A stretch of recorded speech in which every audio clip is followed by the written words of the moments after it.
Dans un marché bondé, on se demande souvent pourquoi une entreprise cartonne alors que sa voisine peine à survivre. Bien souvent, la réponse tient en quelques mots. La proposition de valeur. C'est ce fameux facteur X, ce petit truc en plus qui transforme une offre parmi tant d'autres en une évidence pour le client.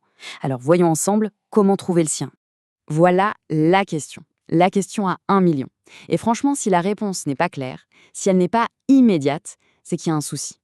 Parce que sans une raison limpide pour un client de venir chez nous plutôt qu'ailleurs, eh bien, on laisse la porte grande ouverte à toute la concurrence. Et voilà ce qui se passe quand cette réponse est floue. C'est le début de la spirale infernale.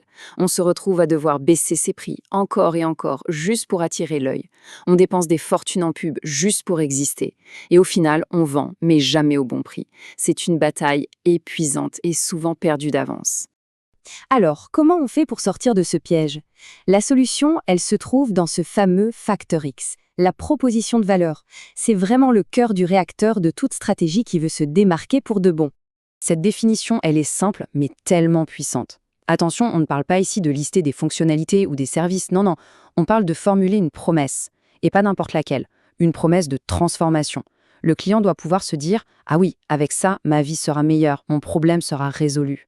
Et ça illustre parfaitement l'erreur la plus commune, parler de soi encore et toujours. Notre savoir-faire, on est les leaders, tout ça, c'est centré sur l'entreprise. Une proposition de valeur qui claque, elle fait tout l'inverse. Elle est obsédée par le client, elle résout son problème, elle calme ses craintes et elle lui donne une raison concrète, mesurable, de faire confiance. Ok, mais alors, comment on la construit, cette promesse, de manière un peu structurée? Heureusement, il existe un outil génial pour ça. Le Value Proposition Canvas. C'est un cadre de travail très simple, très visuel, pour aligner parfaitement ce dont les clients ont besoin avec ce qu'une entreprise peut offrir. La première moitié de ce canevas, c'est une plongée en apnée dans la tête du client. Le but du jeu, c'est de comprendre ce qu'il essaie d'accomplir au quotidien, quels sont les murs auxquels il se heurte et ce qui pour lui ressemblerait à une vraie victoire. C'est une phase d'empathie pure, c'est vraiment la fondation de tout le reste. Et là, la deuxième moitié du canevas vient répondre comme un miroir à la première. Pour chaque frustration qu'on a identifiée, on va créer un analgésique, une solution qui soulage la douleur. Pour chaque rêve, chaque bénéfice recherché, on va imaginer un créateur de bénéfices. Les produits et services ne sont alors que les véhicules qui transportent ces solutions sur mesure.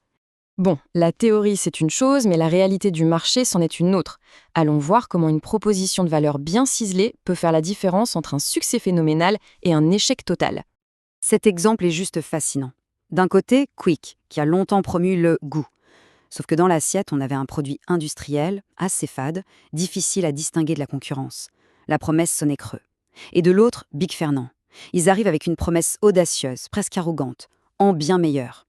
Et comment ils la tiennent? En tapant là où ça fait mal pour le fast-food classique, le manque de qualité et d'authenticité. Et ça a marché. Et voilà, on arrive au point crucial. L'authenticité, c'est tout. Une promesse, aussi belle soit-elle, si elle n'est pas tenue, ce n'est pas juste une déception, c'est une destruction de la confiance. La meilleure proposition de valeur n'est pas forcément la plus spectaculaire, mais c'est celle qui est parfaitement alignée avec l'expérience que l'entreprise peut vraiment offrir. Maintenant qu'on a fait toute cette analyse, comment on transforme ça en une phrase claire, percutante, qui reste dans la tête? C'est l'étape finale, la formulation.